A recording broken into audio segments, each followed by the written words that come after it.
बरफत सिंध और जनूबी बलूचिस्तान में रहने वाला एक बड़ा कबीला है, जिस पर यह नाम एक रवायत अबू अल फतह के मुताबिक उनके दादा बरफत से लिया गया, जो कहा जाता है कि जाम असाब के बेटे थे। रिवायती शजरा नसब में बरफतों का शुमार सम्मा कबाइल में किया गया है। एक और रवायत के मुताबिक बरफत बलूचिस्तान के सरदारों में से थे और बारान में आकर नौमोड़ यूं से शादी करके उनकी सरदारी हासिल की। जाम बरफत के नस्ल को बरफत कहा जाता था। वक्त गुजरने के साथ साथ दूसरी सल्तनतों ने भी उनका मुकाबला किया और इस तरह बरफत कबीले का दायरा भी वसी होने लगा। बरफत सिंध में बहादुर कबीला है। उन्होंने समू, अरगोनों, तरखानों, मुगलों और कल्हौड़ों के दौर हुकूमत में सिंध की समाजी व सियासी तारीख में बहुत अहम किरदार अदा किया। तालपुर जब अरगोनों ने सम्मा खानदान का तख्ता उलट दिया तो बरफत ने, जो कि समू से ताल्लुक रखते हैं, उनके खिलाफ गुरिल्ला जंग शुरू की। वो अरगोनों के जेर तसल्लुत देहातों और कस्बों की तोड़ फोड़ करते थे और दहशत का राज कायम किया। मीरक अरगोन बरफत कबाइल के बढ़ते हुए गोरिल्ला हमलों से बहुत खौफजदा थे। वो कबीले को जेर करने से कासिर थे। मुगलों ने उन्हें कुछ जागीरें अता कीं। इसी तरह कल्हौड़ों ने भी उनको जागीरें देकर उनको खुश करके हिमायत हासिल किया। जाम हम्माल की औलाद में से एक मलिक पहाड़ खान था, जिसे बरफत तारीखों में सकाफती हीरो समझा जाता है। उसने 1705 में कोहिस्तान और लसबेला में अपनी हुक्मरानी कायम की। इन इलाकों में अपनी हुक्मरानी कायम करने के बाद इसने दाधू के इलाके काछू पर निगाहें जमाना शुरू कर दी। काछू का इलाका मियां यार मोहम्मद कल्हौड़ों के जेर तसल्लुत था। उसने सहवन के कुछ इलाकों पर भी हमला किया। मलिक पहाड़ खान बरफत की बदमाशी पर लगाम लगाने के लिए मियां यार मोहम्मद कल्हौड़ों ने 1705 में इसके हेड क्वार्टर पर हमला करने का फैसला किया और इसे शिकस्त दी। इस शिकस्त के बाद उसने काछू पर कब्जा करने का ख्याल खाक में मिलाया और कराची और लसबेला के इलाकों अब और गडाब पर निगाहें जमा ली, जिसमें वो उन्हें मजबूत करने में कामयाब रहे। मियां नूर मोहम्मद के दौर में मलिक पहाड़ खान उनके करीब हो गए। मियां नूर मोहम्मद कल्हौड़ों ने उन्हें कुछ जागीर अता की और इसे कोहिस्तान और लसबेला के बाज़ कबाइल के खिलाफ इस्तेमाल किया। 1970 में लिखी गई किताब बलोच के मुताबिक मलिक पहाड़ खान का इंतकाल 1741 में हुआ और उन्हें लसबेला में उथल के करीब पीर टीड़ों के कब्रिस्तान में दफन किया गया। इसकी बीवी माई चागली कोहिस्तान और लसबेला की नई हुक्मरान बने। इसके दौर हुकूमत में रोजा हुकूमत के तमाम उमूर का इंतजाम करते थे।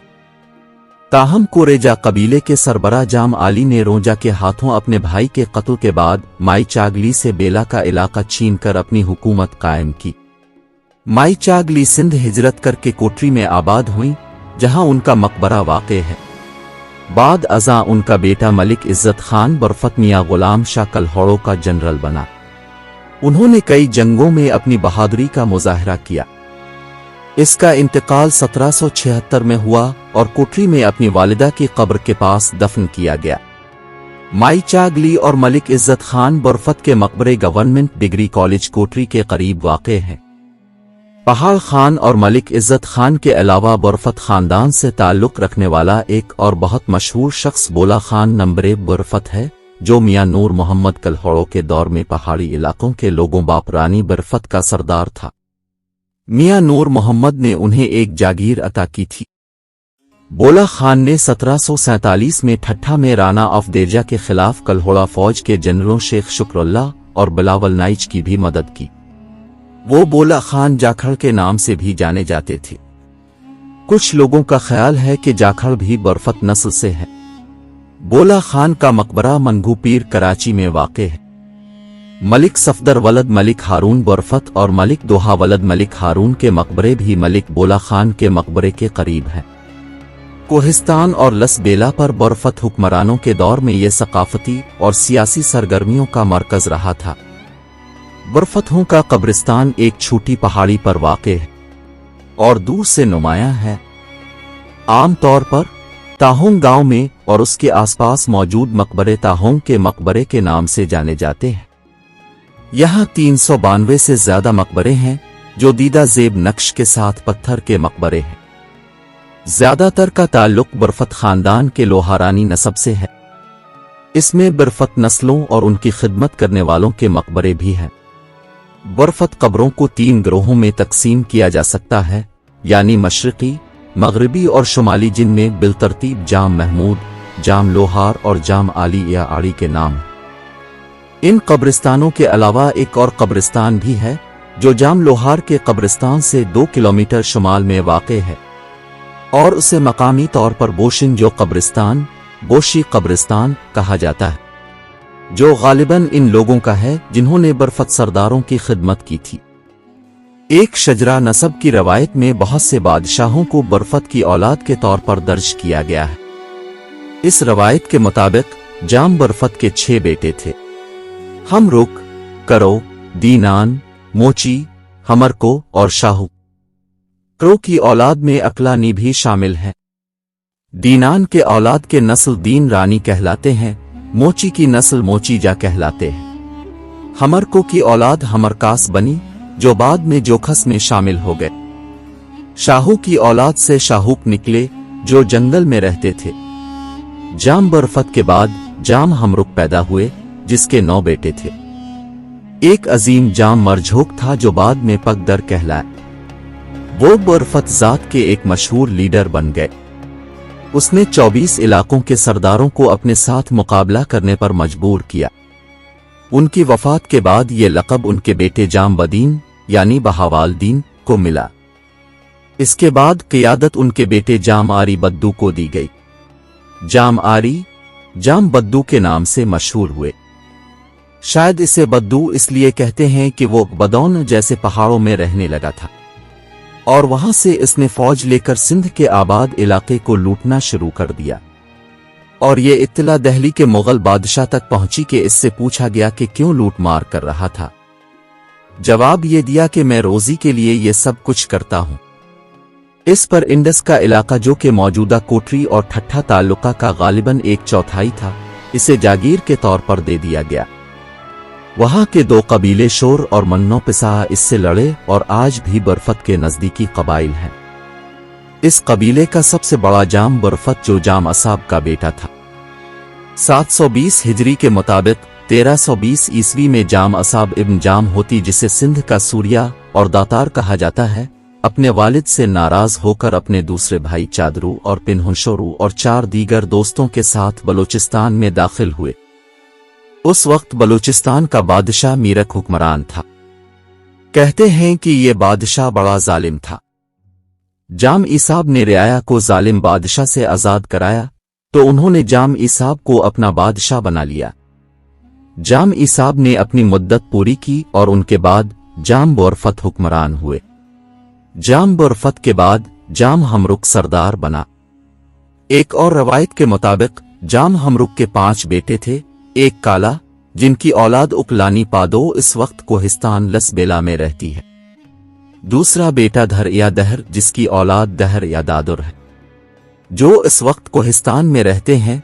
तीसरा बेटा मोची, जिसकी औलाद मोची जाराज है, कोहिस्तान में मुकीम है। चौथा बेटा हमीर का, जिसकी नस्ल हमीर का है, जो अब अपने आप को जोकिये कहते हैं, और मलीर कराची में मुकीम है। मूसा के पोते भी हमीर की के औलाद हैं, वो भी मलीर कराची में रहते हैं। 5वां शाहू, जिसके नस्ल शाहूक कहलाते हैं, और वो भी शहर से बाहर रह रहे हैं। हमरुक खान की औलाद, जिनमें से जाम मरजोक एक रईस बन गया। छोटा भाई महन 2 खान बना, जिसका बेटा हसन था। हसन के बच्चों की एक बड़ी तादाद थी। पहला नूर था, जिसकी औलाद में नूरी का पोता हसन आनी राज है। दूसरा सीन होतू, जिनकी औलाद हसन आनी और कलंदर आनी हैं, जो बलूचिस्तान में रहते हैं। तीसरा मंदारू, जिनकी औलाद मानिदा रस है। चौथी नस्ल, जिसकी औलाद बरबाज कबीला है, जो मकरान बलूचिस्तान में रहता है, जिन्हें वहां हमलानी बजनजा भी कहा जाता है। जैसा कि सरदार दीन मोहम्मद खान, मोहम्मद अली खान और उनका कबीला बजनजा बड़ी तादाद में वहां आबाद है। इन सब का ताल्लुक खाना बदोश कबीले से है। 5वां मोची, जिसकी नस्ल में इसहाक पोता और हसन आनी बारान कोहिस्तान में आबाद है। जाम मरज़ोक बहुत निडर और रूपदार इंसान थे। इस हुक्मरान ने 24 भाइयों को अपने ज़ेर असर रखा। मकरान और मगरिबी बलूचिस्तान पर उसका कब्जा था। जाम मरज़ोक के बाद इसका बेटा जाम बदीन बना।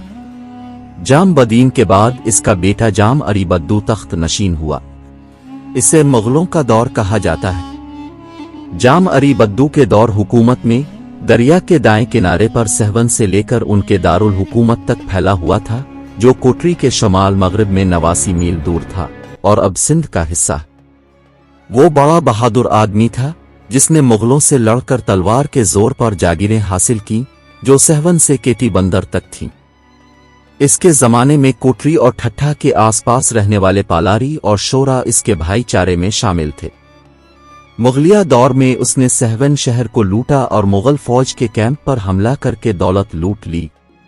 फिर इस वक्त के हुक्मरान अबुल कासिम ने, जो इस वक्त मुग़लों का गवर्नर था, बड़ी कोशिश से नामवर लोगों को गिरफ्तार किया और फिर जमानत पर रहा कर दिया। एक दरवेश बड़ीची फ़कीर के सवाल पर जाम अरीबीदो ने 150 मुरब्बा मील पर मुहित का इलाका बड़ीची ज़ात को दे दिया, जिसे फिर भौतानी और चातुल कबाइल ने उनसे छीन लिया। अब ये इलाका लस बलूचिस्तान का हिस्सा है। खाना बदोश मुग़ल और अरगवन दौर में तिजारत करते थे। सहवन शहर में हजारों ऊँटों का सामान फरोख्त होता था और सहवन उनका तिजारती मरकज था। इसका मतलब यह है कि ये कबीला फितरी तौर पर पुरअमन था, लेकिन जब कोई बादशाह या कबीला उन्हें तंग करता तो वो शेर की तरह इसका सामना करते। इस दौर में बरोही कबीले ने जिम अरीबद्दू पर हमला किया। एक जंग हुई जिसमें बरोहीहों को शिकस्त हुई और जो बच गए उन्होंने लाशों को भी नहीं उठाया, और इस जंग में उनका सरदार भी मारा गया, जिसकी लाश भी पीछे रह गई। जिस जगह ये लड़ाई हुई थी वहां एक नदी है जिसको आज भी जंग की नदी कहा जाता है।